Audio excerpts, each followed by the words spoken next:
Hello and welcome to Daily Politics on Trust TV. On this program, we discuss issues around politics, policy and governance. I am Hamza Idris. The southeast region of Nigeria has been dealing with its own peculiar problems, and just like other regions in the country, the issue of security tops the list.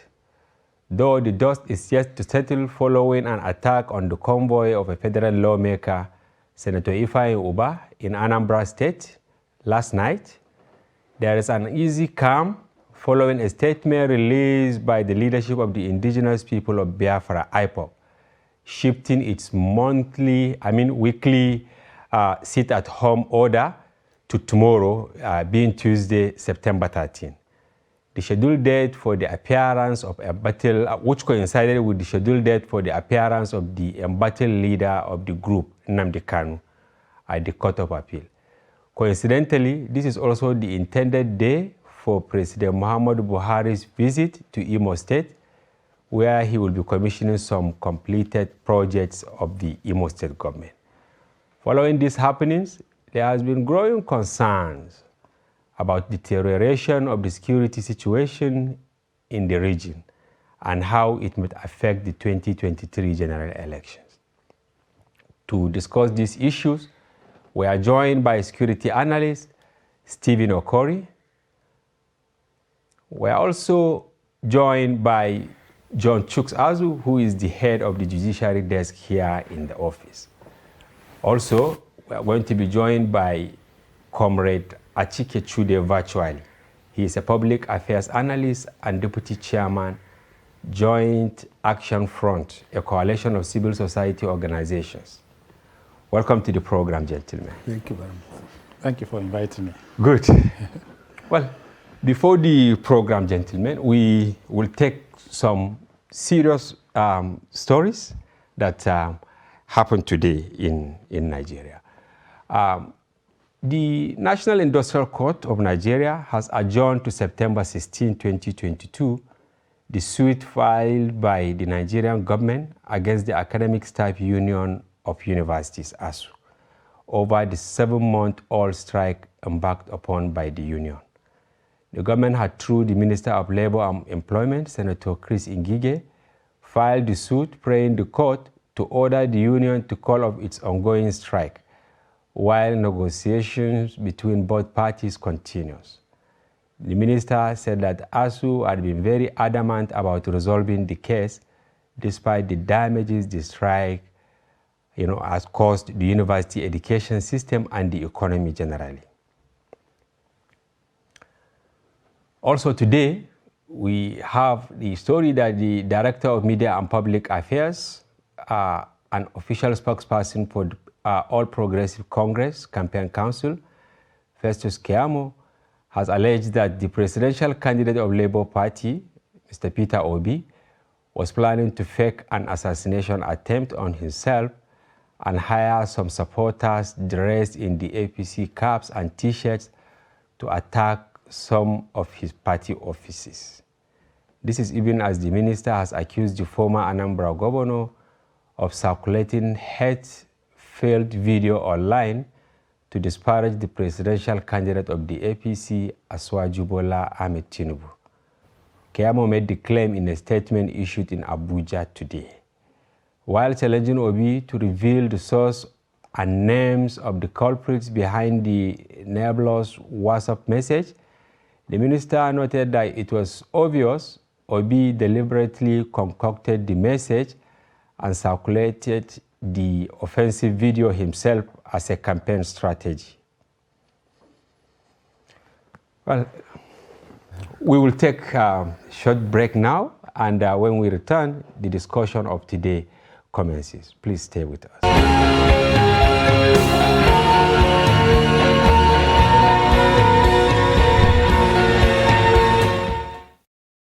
Welcome back. This is Daily Politics on Trust TV, and now let's get to the discussions proper. Yes, Mr. Chuks, let me start with you. You have seen the two stories we discussed. Maybe briefly, what is your take that the federal government has now dragged Asuu to industrial court. Yeah, Yes, before we go to our main topic of discussion. Yeah, when I heard the news yesterday that the government was taking Asuu to the industrial court, I felt terribly bad about it. Reasons because, you know, when a case is not before the court of law, issues bordering around the case will never be discussed, because by the time you begin to discuss the case, the issues, they'll say there's a Sub judice. Sub judice, Yeah. you know. So we have to wait until the outcome of the matter before the court. So invariably, it means that it's an indefinite thing, because a matter before the court, you don't know when they will dispense of the case, you know. And from the industrial court, you know, there are other higher courts that either the Asuu or the federal government will now go on appeal, and it will now end up in the Supreme Court. So it goes to show that students will continue to remain at home indefinitely. Yeah. You know, so it's a sad one.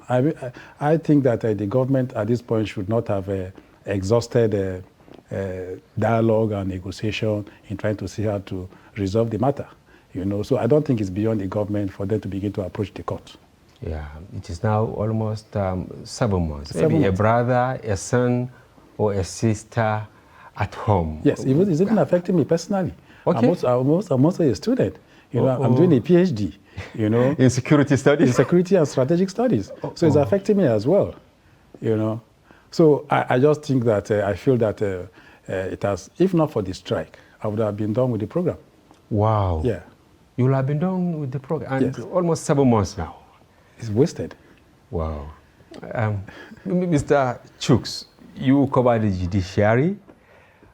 Did you ever expect it that maybe this case will not be resolved using arbitration or other? Yeah, it was also a surprise for some of us who have been observing this dialogue, mostly within the labor circles. We never knew it would get to the courts.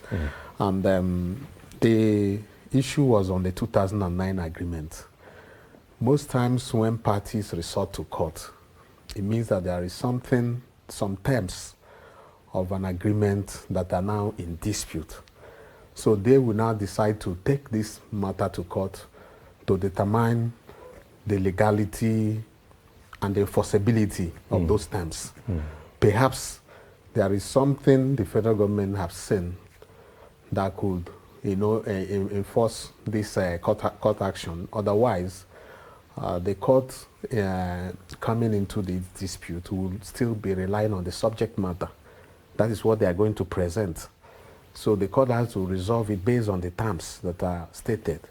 Okay. So that makes it quite interesting to watch, because they've been discussing all these months up until the time the federal government went to court. But the good thing about it all is that they've also requested for accelerated hearing, and that was why this case was brought forward today, and eventually had to be adjourned when the SERAP, the civil society organization, applied for consolidation of similar suit they filed in relation to this. I was actually appalled when I discovered that other parties, including SERAP, wanted to be joined, right? Am I correct? Now, SERAP was the other party that is indicating that they have a similar suit. Yeah. Is it at the industrial court or a different court? Yes. The thing is, when you take similar issues to different courts, it will lead to court having duplicity in determining the same issues. Yeah. So they are saying, instead of that happening, let all be consolidated in one court and be heard at once. So the court only said it is not ripe to take the application, so they have adjourned it to 16 so that they will be able to consolidate and hear it together, then pass a verdict on that application, then bring the issues formally to continue to proceed from there. Yeah, of course the case is in court and we need not to delve into specifics, but obviously, you know, Nigerian students and their parents are worried. Do you think there is the possibility of resolving this? As a court reporter, do you think there is possibility of resolving this in the foreseeable future? Absolutely. Parties can always while matters are in courts, conversations and discussion will still continue off the courts, even, yes, informally and through the back channels. So, so long as it is not a shut door, there are still rooms, there are still windows that will be going on. As soon as they have a headway, they will present the application before the court to say, can you give us time to settle out of court? So there is, since federal government has even made some proposals, you know, they wanted some 1.5 trillion to go into federal universities and certain amount to states just to build infrastructure and all that. If the federal government will show commitment, because I learned the arrangement is to take off from 2023 budget. So maybe they want more concessions. I think they will have to get to a middle ground for this case to be withdrawn at any time. We pray so. Well, the other issue we raised briefly, the allegation, or is it response by the campaign council spokesman, Minister of State for Labour, you know, Peter Obi. What is your take that he was going to stage kidnapping, assassination? You know, we're in the era of politics, you know, so we expect such things to begin to hit the polity, you know. So there will be accusations and counter-accusations, you know. My own appeal to them is for them to treat very softly, you know, because they have supporters, you know. So they don't, let it not trigger, begin to trigger their supporters, you know. So they should try and see how to avoid certain stories of fiction that are not true, you know. You know. So if there's any allegation as such as that, the best bet is to see how to report to the relevant security agencies to see how to begin to investigate, to unravel the true position. You know, not just begin to go to the media and begin to see how to through such information. You concur with what you said? Yes, I just saw a post on WhatsApp. Yes. Where they are sharing the comment by Peter Obi's media aide, Valentine Obianyem, saying that they have taken a cue from what Keyamo has said, that it means that Peter Obi has to take more care about his security. That although they devote his security to God, but they will have to be more careful, because that this kind of alarm should be taken seriously. So, but it all looks political. It's a political season, as he said.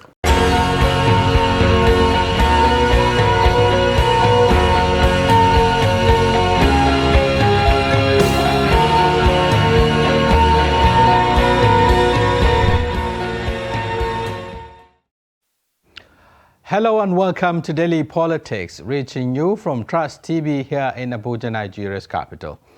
On this program, we discuss issues around politics, policy and governance. I am Shafiu Suleiman. Today on the program, we will be discussing Nigerians' visa struggles and matters arising. There is a blanket ban by the United Arab Emirates on Nigerians below 40 years applying for tourist visa. Therefore, the federal government of Nigeria, through the Ministry of Foreign Affairs, has advised Nigerians traveling to the UAE to be guided by the new visa regime. In a statement signed by Francisca Omayule, the ministry's spokesperson, it noted that the UAE government has introduced a new visa regime and will only issue family visa to persons under 40 years. This has left many Nigerians who crave to travel out of the country rattled. The federal government has also advised Nigerians, especially students, not to travel to northern Cyprus, where gross human rights abuses were reported to be on the rise. Chairman and Chief Executive Officer, CEO of the Nigeria Diaspora Commission, NIDCOM, Abike Dabiri-Irewa, gave the advice during a press briefing at the State House. Dabiri-Irewa said over 20 Nigerian students had been killed in Cyprus. This is despite warnings to the students to stay away from places where their lives will be endangered. The NIDCOM boss, who gave an update on the Commission's activities, regretted that Nigerians were being killed on a daily basis in northern Cyprus, with nobody being able to intervene because of the political situation in there.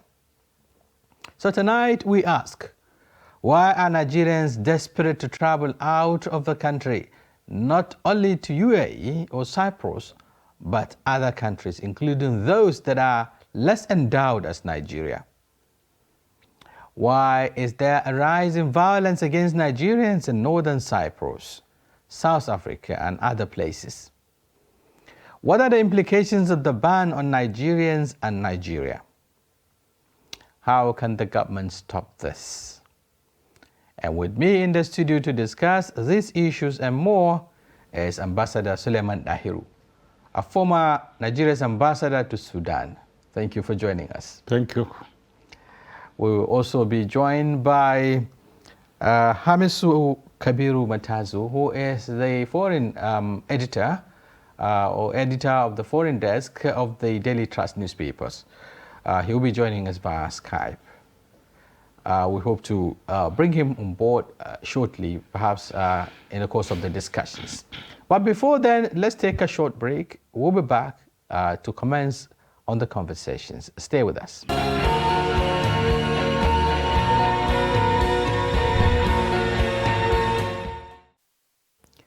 Thank you very much for staying with us. As I said, today we're looking at Nigerians' visa struggles and matters arising. And we have in the studio Ambassador Suleiman Dahiru, former Nigeria's ambassador to Sudan. Again, before we commence the discussion, I will take a break, to bring to you a report put together by our news department. The quest by many Nigerians to relocate to more advanced countries where life is assumed to be more easier has been on the rise in recent times. These many believe is due to high level of unemployment in the country, low standards of living, insecurity and other factors that militate against a productive life. Promising as it may appear, on the other side, in reality, it is not an easy ride. There are so many reasons why Nigerians travel abroad these few days, based on lack of jobs in our country. Insecurity makes serious contribution about that. So most of the young men now, after university graduation for so long, they are at home, no jobs to do. So they fear going to America and other countries. It's a better opportunity for them. Because of the government of the day, they have messed the whole thing up. That is the reason why some other country that we are better than can't even give us visa. Even if we are going out there for maybe a program, do you understand, or a business trip, you get an embarrassment. Even from our Nigeria airports here, the Nigeria government don't have a good relationship with other countries. Do you understand? And Nigeria government have given us bad image up there. The reasons for the difficulties in getting these visas to other countries were also highlighted by experts. You give permission to somebody, an outsider, to visit your country. So you have to know why he is there. Some of them they take for tourism, some for studies, some for visit to family members, some go on conferences, on meetings, and what have you. And there are those who go for terrorism, like creating confusion or banditry, whatever. So it is very, very important for each country to ensure that they know why foreigners are going into their country. As you can see, countries are really coping with situations, their own domestic situations of violence and criminality and so on. So what more if they open the doors for other foreigners to come? That is adding too much problem to themselves. Experts says if nothing urgently is done to reverse the trend, the nation will be hit by a drought of qualified manpower in all sectors of life, as those with these skills will always find a way of leaving the country for greener pastures. Noel Samson, Trust TV News, Abuja. Now, moving on straight into this conversation, Ambassador, Yep. You've heard, some of the reasons advanced why Nigerians have to travel out of the country, either for medical tourism, for studies, for family visitations, official conferences, and so on and so forth. But the scramble for Nigerians to get out of the country, it's on the rise. People are beginning to, scramble to get out of this country at all costs. Mm-hmm. What exactly is happening to our country in spite of the endowments, human, natural, and whatever you can think of? sometimes to even countries that are lesser endowed than Nigeria? Now, there are many dimensions to the issue. Historically, people have been moving from one country to the other. Immigration has been part and parcel of life. America, that is what it is today, is simply because of immigration. Now, coming back to Nigeria, there are people who want to travel out of Nigeria to try their luck because they think that they will make it outside Nigeria. That is in search of greener pastures. Yes, they are looking for the greener pasture. There are those who want to go and study. And there are professionals who want to go and work outside and get job satisfaction. Out of the three scenarios that I have created, the people who want to go and try their pastures abroad, they do not know what they are going into. There's nowhere in the world where you just make it easily. When I first went to the United States to serve as a diplomat in 1985, one of the officers came and said, "Let me go and show you homeless people." And I saw homeless people, black and white, sleeping on the pavement. This is America, the most powerful country in the world, with its own citizens lying on the pavement, covering themselves with cardboards because of the severe winter. Now you want to leave Nigeria to go to America or to go to Europe. You don't know what you are going to face.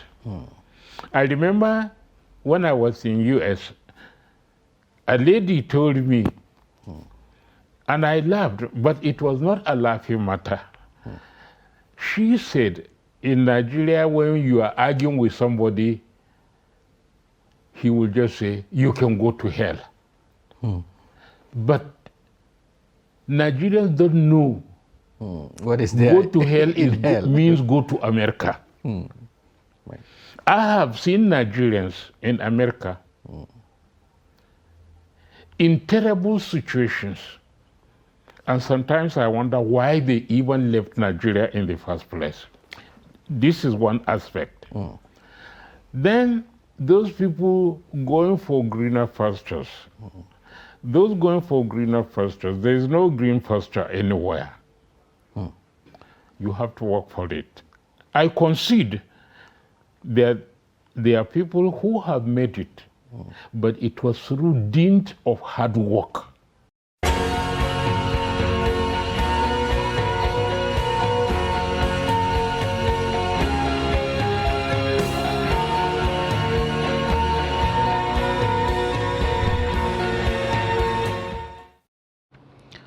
Hello and welcome to Daily Politics, reaching you from Trust TV here in Abuja. On this program, we discuss issues around politics, policy and governance. I am Shafiu Suleiman. Today, we are looking at the endorsement of state police by northern leaders. The 19 northern governors and all the traditional rulers in the region have called for the amendment of the 1999 Constitution to give legal backing to state police. They said this is the only way to tackle the myriad security challenges affecting the region and the country at large.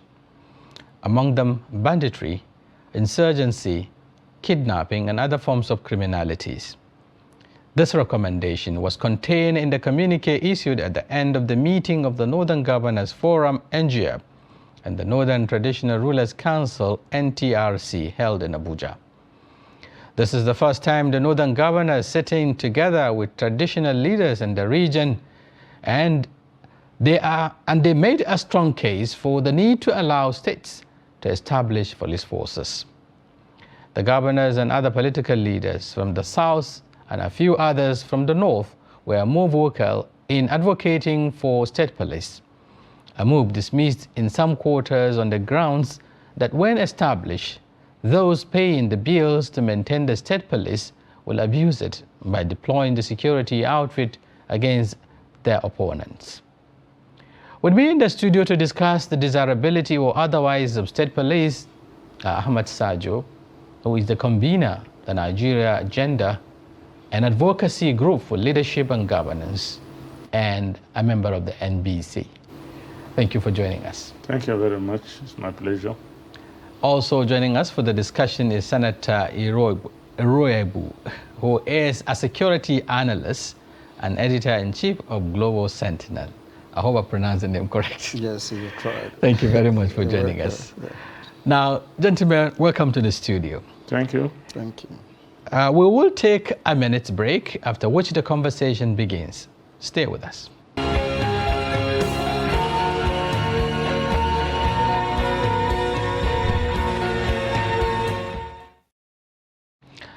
Welcome back.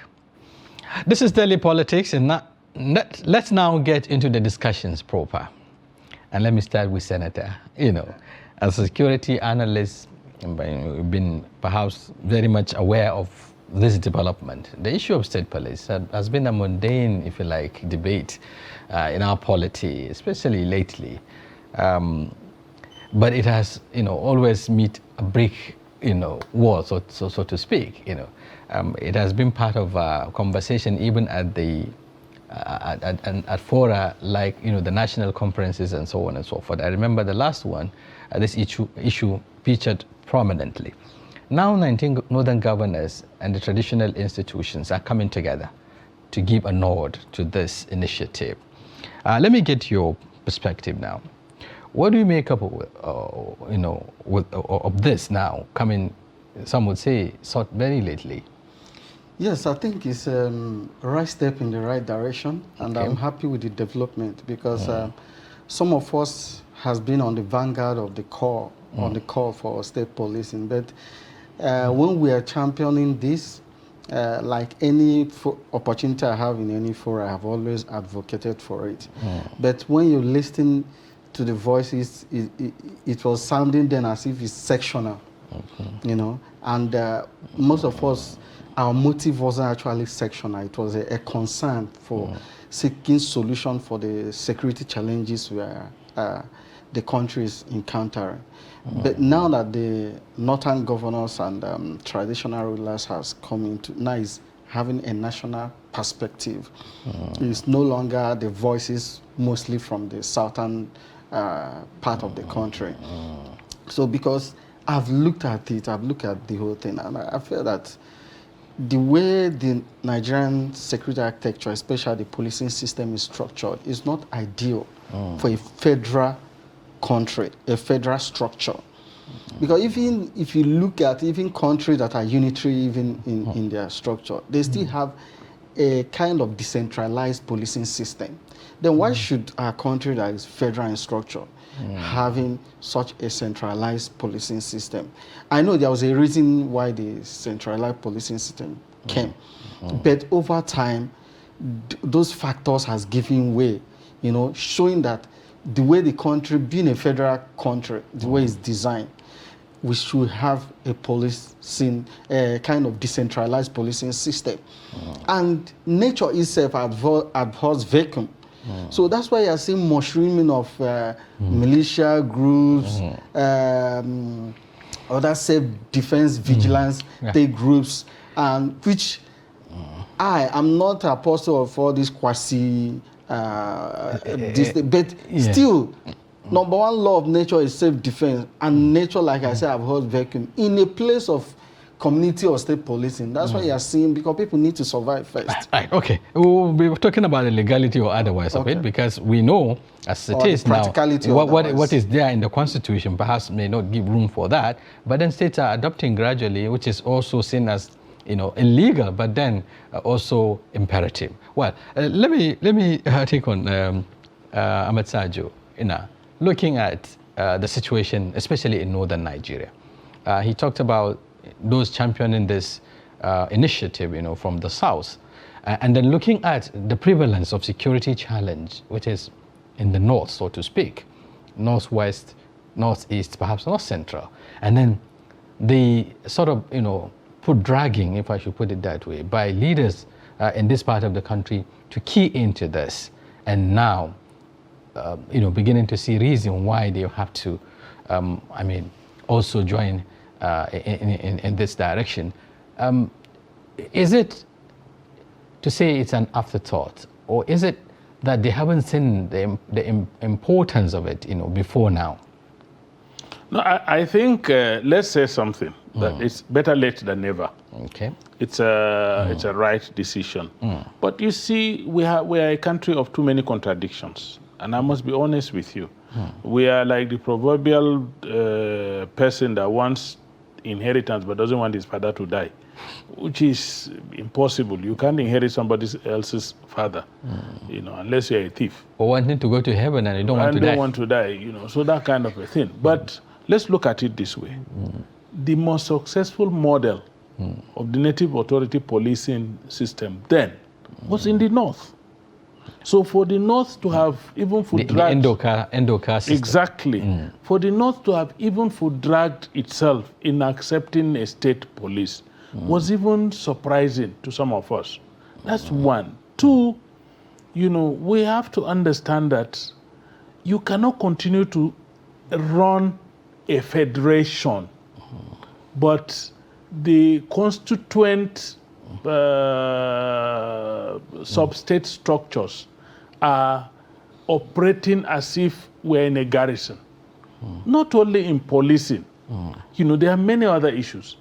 Even the university strike that is going on, if the federal government does not want to pay its staff very well, why can't the states take it up upon themselves to pay their states and establish their own centers of excellence quite different from the federal government? Why can't we begin to look at the subnational entities as independent units of governance that could intervene in certain issues? So I think it's the right time to have state police in Nigeria. But those that are advocating for state police, whether they are governors or they are ordinary citizens or they are security experts like my brother sitting here, is that, have we studied the gap in the federal police? What gap are we trying to fill? What is the structure of the federal police today? Is that what we're replicating? You know, today, the biggest gap in our security architecture, I'm a victim, so I'm not talking, you know, as an analyst. I'm talking as a victim of the unfortunate incidences of security. I come from the Northeast, and my hometown was overrun, and a lot of things had happened that I can talk about. That's right. The biggest, the strongest gap in our policing today is intelligence gathering, processing, and utilization. If we're bringing in a state police to fill in that gap, to take policing as close to the communities as possible, so we can bridge the gap, and then the trust deficit, where ordinary people do not trust the federal police. The many times I have witnessed where somebody has gone to report a criminal matter to the police, and he ended up being a victim because. But is it a gap, so to speak, looking at the fact that we have? So what we are saying, I'm coming. What we are saying is that if the police, state police that is coming, is to come and fill this first and foremost this gap in intelligence, so that we can have, you know, information about things that are wrong within communities can be reported promptly. The intelligence intel will be processed and utilized promptly, we will be able to mitigate a lot of this. Yeah. But if we are replicating the brutality sometimes we witness in the existing police, or the compromises of blocking roads to collect 10 kobo, 20 kobo, if we are only going to duplicate it, we're still not going to get out of our ugly situation. Yeah. So this is where we need to ab initio. Yeah. And then there is this problem of, in all countries where they have a structured police system, you know, at different levels, their level of jurisdiction, the level of activities that they undertake, and the criminal matters they cover are delineated. Areas of responsibility are clearly demarcated, such that there will be no clash.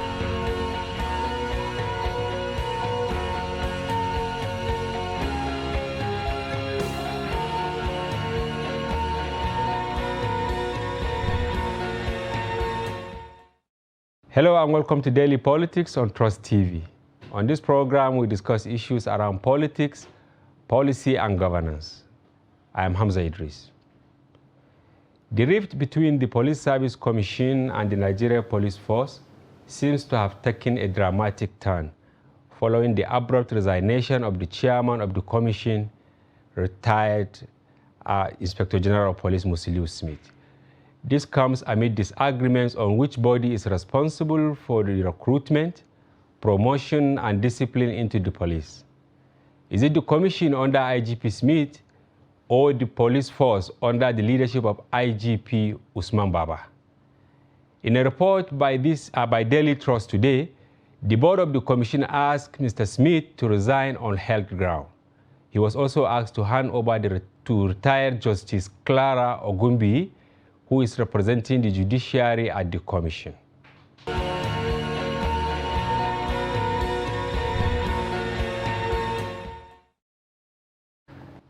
Welcome back. Two stories that are making the waves today. The newly appointed chairman of the Board of Trustees of the People's Democratic Party and former Senate President, Chief Adolphus Wabara, has begun crucial moves to save the main opposition party from imminent collapse. As a result, he is leading a delegation of the PDP BOT comprising some former governors, ex-deputy governors, ex-ministers, and other top party chieftains to meet 3 of the agreed PDP governors within 48 hours. The meeting is meant to placate the aggrieved governors and prepare grounds for further negotiations that will stop the moves by ruling All Progressive Congress governors to woo the PDP governors to their sides as the race towards the 2023 poll intensifies. Another story making the moves today is a new online survey which shows that presidential candidate of Labour Party, Peter Obi, is likely to win the 2023 presidential elections if it were to be conducted today. The poll, which was conducted by NOI polls, suggests a 3-horse presidential race between Mr. Peter Obi of Labour Party, Senator Bola Ahmed Tinubu of the All Progressive Congress, and Abubakar Atiku of the People's Democratic Party. Rabiu Kwankwaso of the New Nigeria People's Party came fourth in the poll.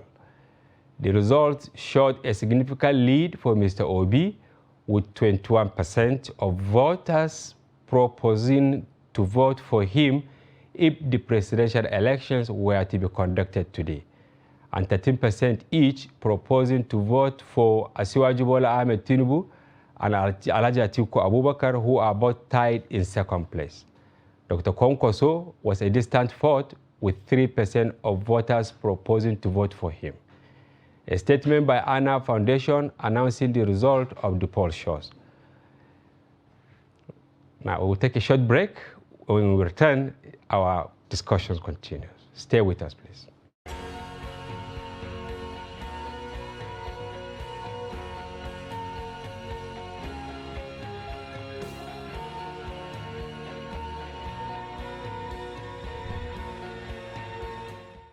Yes, gentlemen, welcome back. very much. Yes. Well, before we went proper into our topic of discussion today, the issues at the Police Service Commission, I will take your take on maybe the second story I read, that if the elections were to hold today, Mr. Peter Obi will have his way. Dr. Ahmed, maybe I should start with you. Do you agree with that, Paul? Well, you see this kind of polls, even all around the world, usually is the credibility. And personally, I'm a father figure. I don't want to be directly involved in taking sides in which party is going to win as of now. So it's good. This is good exercise. If people will be doing this, I think maybe the politicians will wake up, stand on their feet, and get it going. Yeah. Dr. Salah, what is your take? Oh yeah, there are less than 10, 15 million Nigerians online. And obviously you distribute them across. So for me, I'd like to see the methodology that was actually used and adopted. But I tell you, those who actually vote are not online. And that is actually the typical Nigerian political structure. Those who cast their vote are not online, and that is actually what defines what our progressive electionary system has actually told us over the years. Yes. Patrick? Yeah, for me, I think I align with the doctor there, because I'm also not taking a side, but really I think the reality is that it's good move. We have seen polls, but most of these polls have not panned out to be what is stated. And again, when we look at some people also today had also questioned the credibility of the poll, because incidentally the personality who is behind the NOI happened to be one of the chief campaigners of the person who... Oh, that's Mr. Peterson. Yes, so some people, he's the chairman of the ANAP Foundation. So really some people have said it, but just like he said, the real voters are not online. They are on the streets, they're in the communities. They don't have access to all these things. So really, it's good attempt, it's good move. We want to see what, like other clients, where polls help to suggest things. It's very good attempt. Yes, and this is the question I really wanted to ask. Polls in other climes, they are taken seriously because of maybe the people behind the companies, whether NGO or profit-oriented companies that carry out such polls. Are we likely to see something like that in Nigeria, Mr.? Yeah, I think we will see that when we actually build active citizenship, because you need citizens that are well-informed, citizens that are sitting on the sofa of knowledge. You need citizens that understand what the political ecosystem truly means. So when you get to that point, and that is where political education in this country would continue until we get to that point where we can then say that the people are saturated with knowledge to be able to get things done. And the reason why this is actually a big concern is that it is not independent, entirely independent. And that is where the challenge is. What is the integrity of the process? So it is always very good for you to test those things through specific litmus tests before you're able to draw certain conclusions. And for me, that is actually some of the things we should do and look at what the integrities are.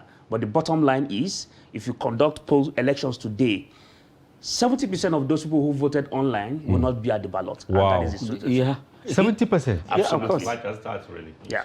Okay, Doctor, the brain behind NOI, Ngozi Okonjo-Iweala, because it's her farm. Is there any way we can put her credibility and personality vis-a-vis the outcome of the latest? Well, for us to do this correctly and fairly and justly to her, we have to consider the political climate in the country. Who controls it, or what controls it? This is just two questions. If you ask whether you send in Ngozi or you send in an angel, they are going to face the same thing. Then also the political culture. Our political culture is not yet built on the ground. It depends on all these sensational, dramatic news that we get around, fake news, manipulation. That's what runs in the political culture. But we cannot call it political culture now. And I will not call it political confusion, but it is not something that is settled, which can bring out any sense. Political drama. Yes, it's dramatic. You know, on social media, people have started discussing that it's really a comic relief. If you look at the tense situation in the country, you know, the big political parties fighting among themselves, Nigerians talking about difficulty in terms of how to feed and all that. So things like this are, and fireworks also. Because Tinubu campaign, they responded today saying that if the elections were to hold today, the margin that will be between Tinubu and Peter Obi will be so much that he will even find it difficult to approach the election petition tribunal.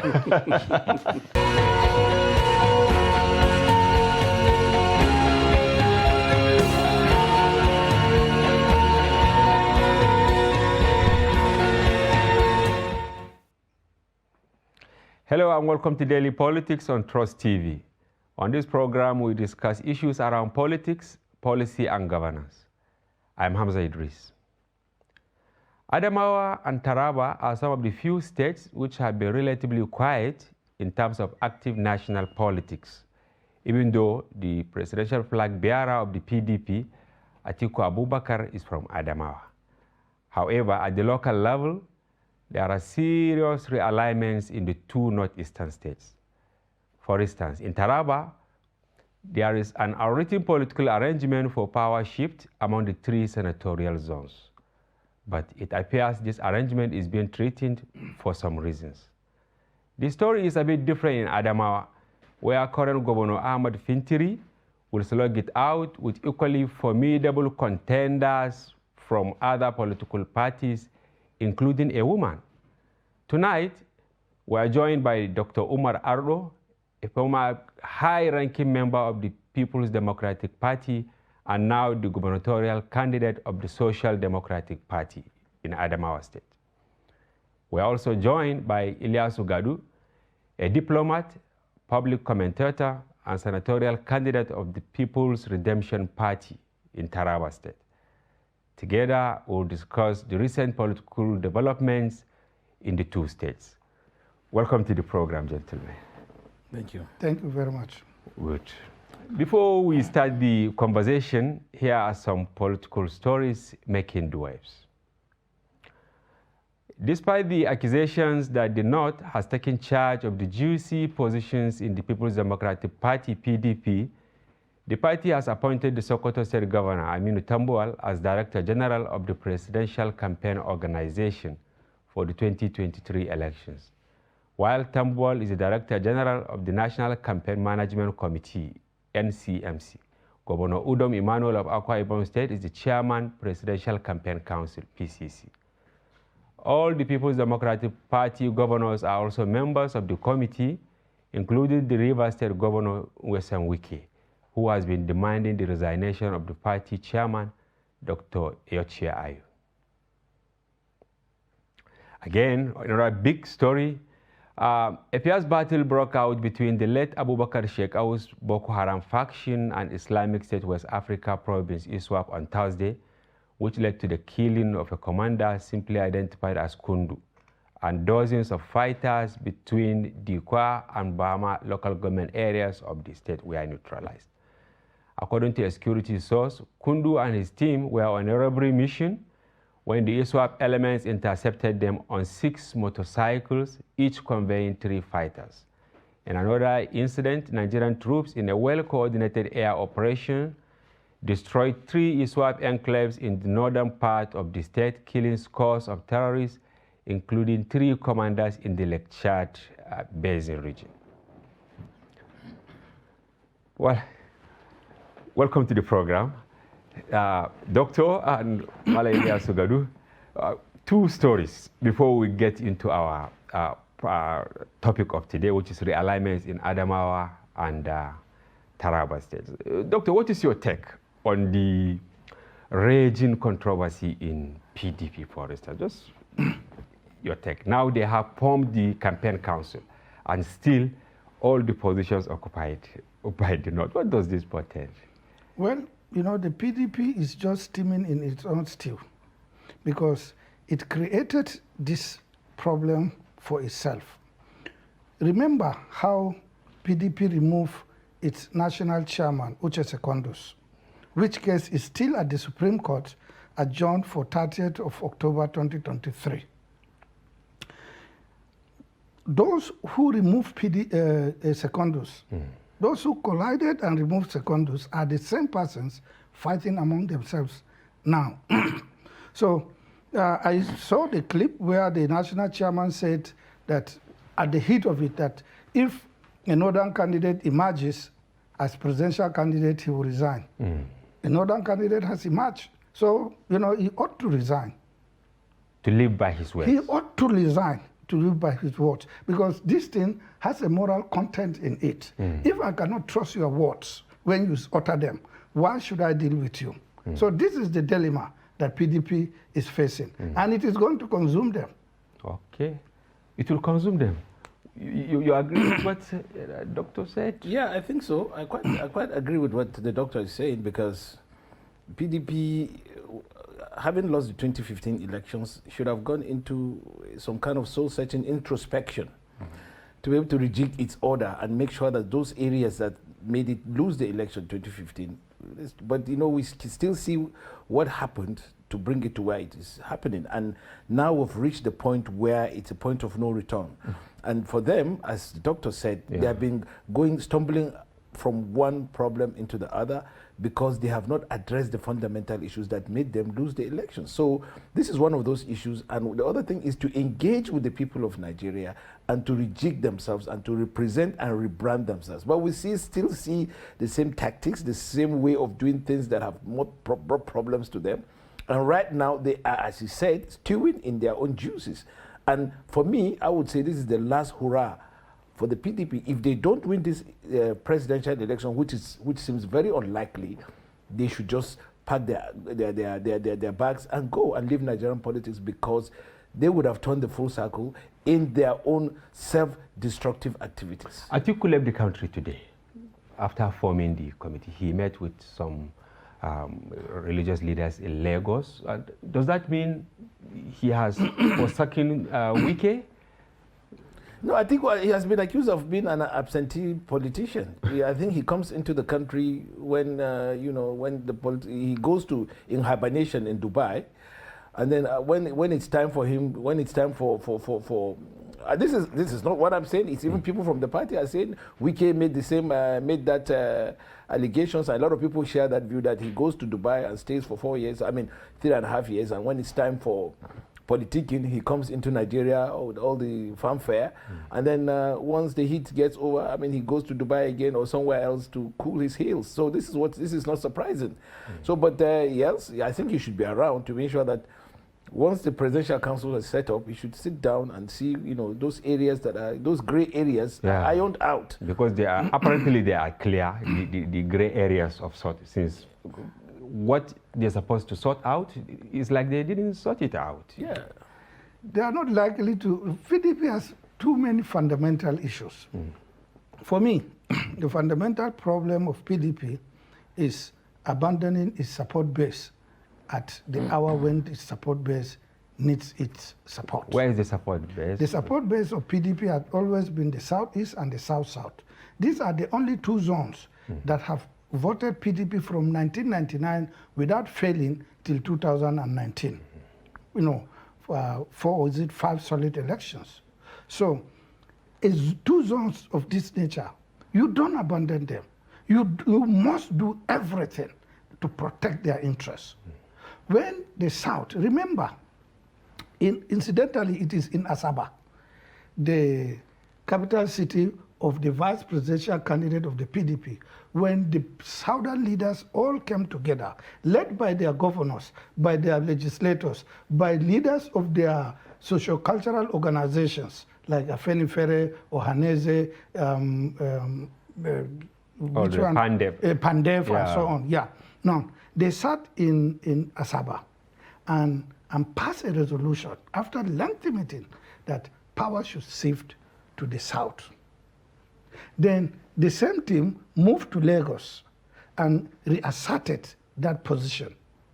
The same team moved to Enugu, and then for the third time, asserted that position. It says all the key southern zones, no, they did it symbolically in the south Asaba, in the southwest Lagos, and in the southeast Enugu. And they all converged in Abuja, and then reiterated that they formed what they call Southern and Middle Belt Forum. And the Southern and Middle Belt Forum met and then passed this resolution as well. So it is apparent that the South needed the party, all the political parties, and they've said it all over, that let the two major political parties or all political parties zone the presidency to the South. And they failed to do that. And that is when PDP ought to have taken that decision and zone the presidency to the South in defense and protection of its support base. But PDP failed to do so. And this failure led PDP to be losing almost the entire South-East, and we will lose, at best, it will get 1/3 in the South-South. That would mean that it has lost the whole of South-East and 2/3 of South-South. Now, where will PDP get the votes in the rest of the country to replace those That will votes? be a topic of another day. Thank you very much for your take. Viewers, this is where we come to the end of the program, during which we discuss realignments in Adamawa and Taraba states ahead of the 2023 elections. We hope you enjoyed the program and you will remain with us till the next edition. From now, thank you very much. I'm Hamza Idris.